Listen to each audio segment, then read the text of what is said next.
Alrighty, it is good to be back. We're now going to be playing Game 6 of the Chicago Bears Backyard Football 2002 playthrough. Last time we took down the Chiefs 40-15 in a convincing win.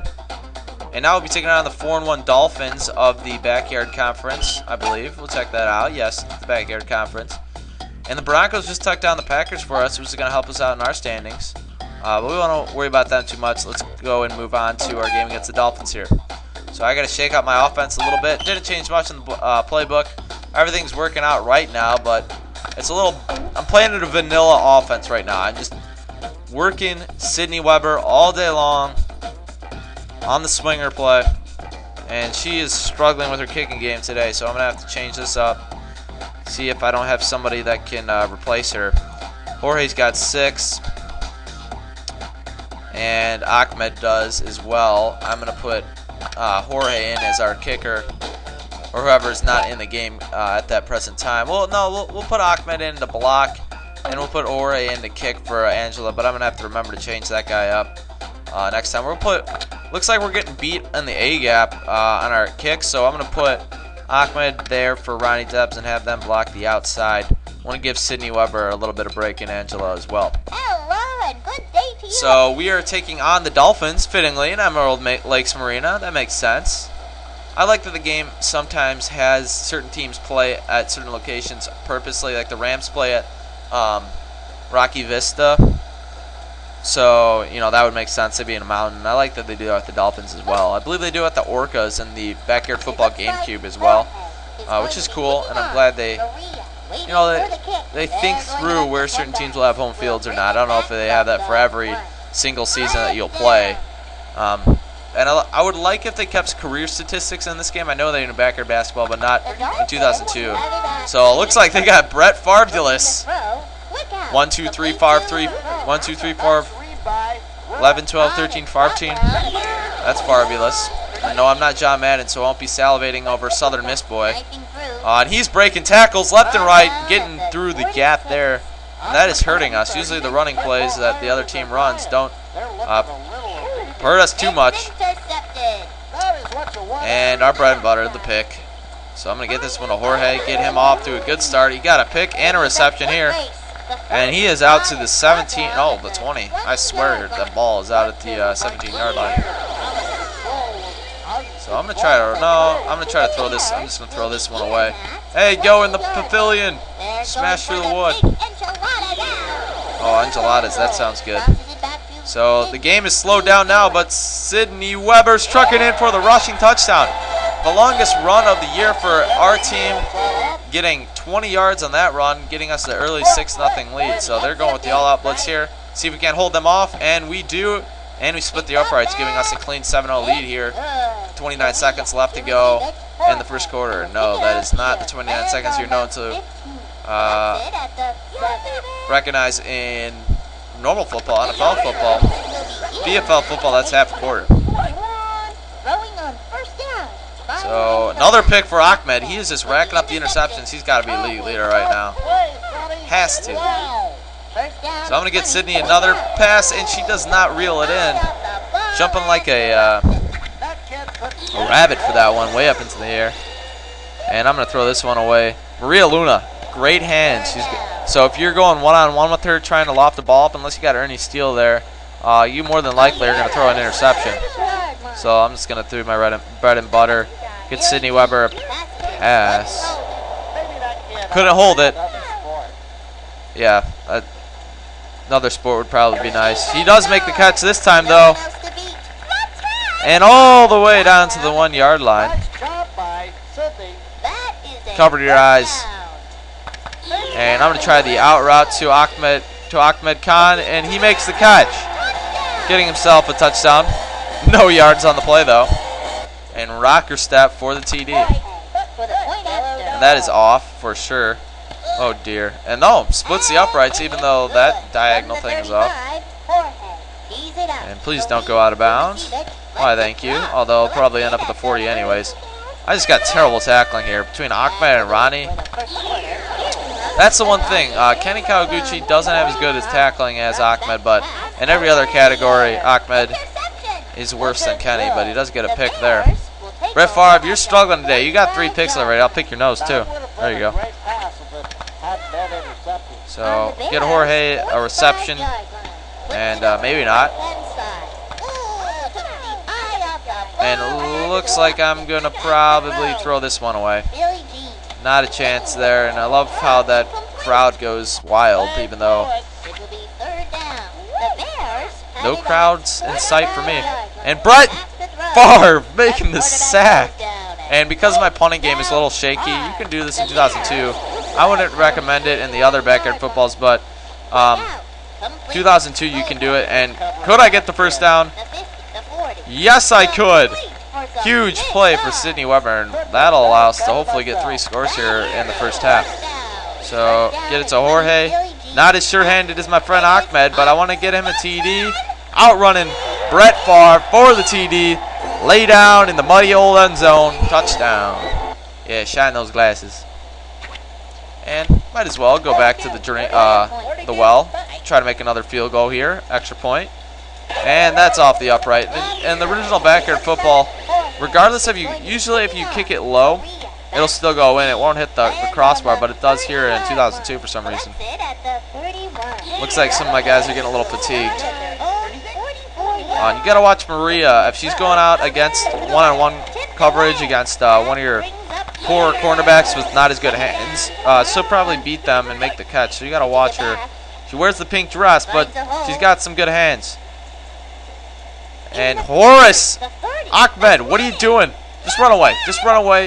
You caused a touchdown to be given up. Horace Young is just trucking, and he is probably setting records this year for the BFL 2002. And that is not going to work for me. So he knocked out that PAT. Serena Damonte. She was one of those players back in the original backyard baseball that I just hated. She would come up, and I could just sniff it. I could sniff the power in her bat, even though I hadn't seen her hit all year. She would crank one out of the park above the screen in center field and drive in 2 or 3 runs a game against me. Her Joella Minotti, another one. And see if I can't get a reception to Jorge. And he takes a pounding, but I do get a reception to him. So we have 19 yards rushing. Let's account for that 1 touchdown we had. But other than that, we are dominating in the passing categories.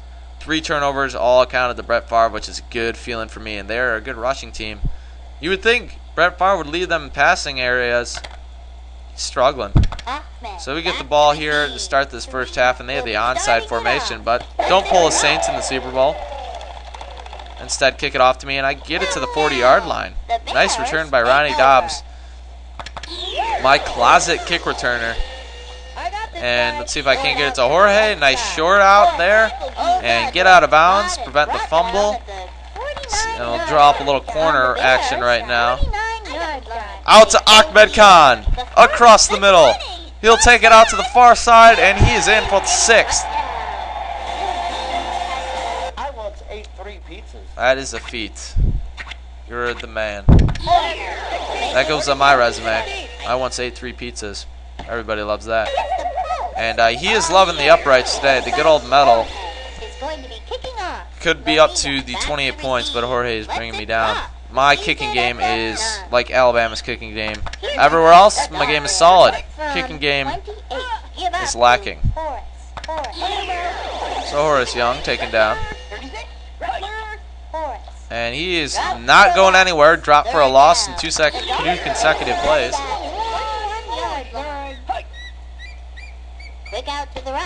And I can see why their passing game is very poor. You said it right there, Chuck downfield. And Ronnie, my closet returner, getting the kick. See if I can't get to the outside. Can Ronnie make the turn? Yes, he can. And he gets down to the 20-yard line of the Dolphins. And Sidney Weber opened the flat. And open for 6 as she does a glorious dive into the puddle. Smack dab into the middle, in the middle of the end zone. And they pull out the offense, going for 2. after the emphatic touchdown by Sidney Weber, and they convert it, making it 34-7, a 27-point lead for the Chicago Bears over Tony Sperano's, not Miami Dolphins. So kickoff here, and Ronnie Dobbs missing on the tackle. My special teams player getting the eventual tackle, though. Ronnie Dobbs, not the best defensive player. Can't pull many offensive maneuvers for me other than the original backyard football. But coming through in the special teams area, third game within this game. And I am owning Horace Young here in the second half, a standout first half rusher. And I'm all over that one, but Rose, thankfully, 1 yard short of the first down. So I'm going to pull out some bendy twins, and they're going for the field goal, which is idiotic. They're going for the 60-yarder, but she's got a good leg. Not good enough, though, as Ahmed gets the ball and makes it out to about the 27, 28-yard line. So we have 61 seconds to operate. See if I can't get Billie Jean to the outside.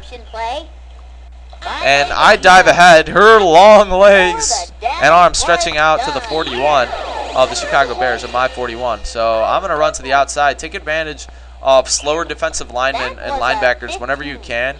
Try to get your running backs if you can, and definitely quarterbacks.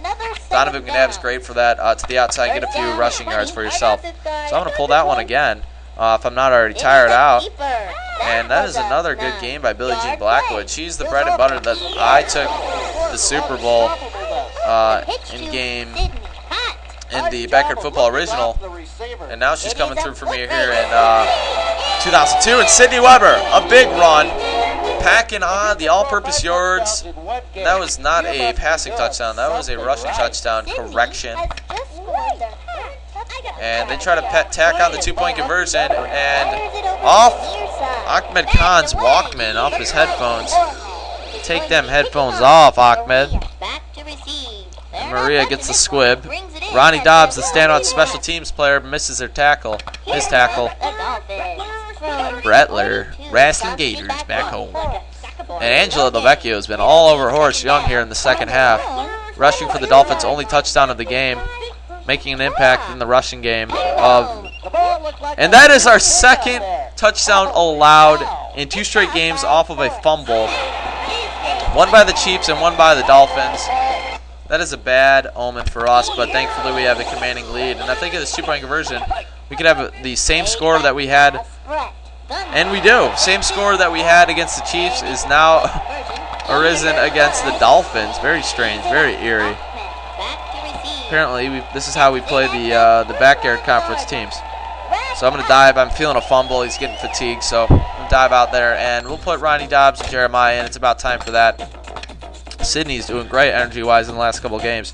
She's been working in an off-field conditioning. Tennis is coming through for her. Sorry, a little tickle in my throat. And what am I? Well, I am a touchdown. As try to get it out to Jeremiah, but that is not going to be working for me. We're going to try a swinger now, see if we can't get Sydney a pass on the outside. And that'll work for us. And we should get about to the 22, 24-yard line for Sydney, 25-yard line for Sidney Weber. See if we can't get a good block here, and Sidney Weber gets the pitch from Billie Jean Blackwood, takes it along the near sideline, and is in for 6. And that one is the dagger, giving us a 46-15 lead over the 4-1 Dolphins, soon to be 4-2 Dolphins. And another one off the crossbar for tired Jorge Garcia, playing on 2 sides of the ball, arena football style. And that should be the last play of the game. And somehow, with the slowed down pace of 2002's clocks, there's 1 second left to go in the game. And a long throw out to Rose, and that is going to hurt our yardage, defensive yardage given up statistics. Alright, so I don't need to hear the post-game coverage, and we actually had a good day rushing-wise. Not outstanding, but better than our opponent. Getting 395 total, 0 turnovers, which is key for us, and dominating time possession and first down. So let's check around the league action. Broncos getting another win. They're looking like a good team early on here. The Bears, obviously, and the Lions. That is a big loss for them and helpful for us. Lions having a rough day of it. not with turnovers and third down conversions. I guess the Fishes as well, but pretty balanced in terms of overall yards for both teams. But the Fishes pull it out in defensive struggle, 12-7. Packers with another loss, and we'll see what the Vikings getting knocked off by the Jets. So 3 games decided by 1 touchdown or less within our division, and all of them going to teams outside of my division, which is key for us, giving us a bigger lead here as we start off the season 6-0. Vikings going down 13-6. We'll see how the Packers did. Once again, they have another good rushing day. Get a lot of first downs, but for some reason, they're dominating first downs in time of possession, but the other team is pulling it out. I don't know, they're struggling in the red zone or what, and turning it over in the red zone, but something is going on in Green Bay. We look to the Vikings now, who played at home against the New York Jets. Looked like it was a pounded out rushing battle between the Vikings and the Jets win the defensive struggle 13-6. Turnovers are a huge problem for the Vikings as they commit 5 turnovers, 3 fumbles, and 2 interceptions, giving the Jets a 13-6 advantage and the win. So we look to our record books, 20 touchdowns in a season. That is a nice statistic for our running back and all-purpose player, Sidney Weber. And we'll check our schedule. We play the Cardinals next. The Cardinals just beat the Niners 13-7. They've started off the season at a good 4-2, so that'll be another good test for us as we move into the halfway point of the season. We got a 3-game lead now on the Packers, and the Lions and the Vikings are battling for third place there at 2-4 before we reach the midway point of the season. But things are looking good for us. I'm going to change up our lineup before we go into Game 7. Obviously, I won't be playing that right now, but I want to get those things straightened out. And no, Jorge will be taking your spot. And we'll reorganize this, put Angela back at kicker as we had previously. And it looks like Ronnie and Ahmed are having down days today. The poor weather lately has been bringing them down. So thanks for watching Game 6. I'll see you guys at the midway point in Game 7. Then we'll be checking the league leaders after Game 7 once we take down the Cardinals, hopefully. And we'll be facing another Front Yard West team after the Chiefs. So see you guys then in Game 7.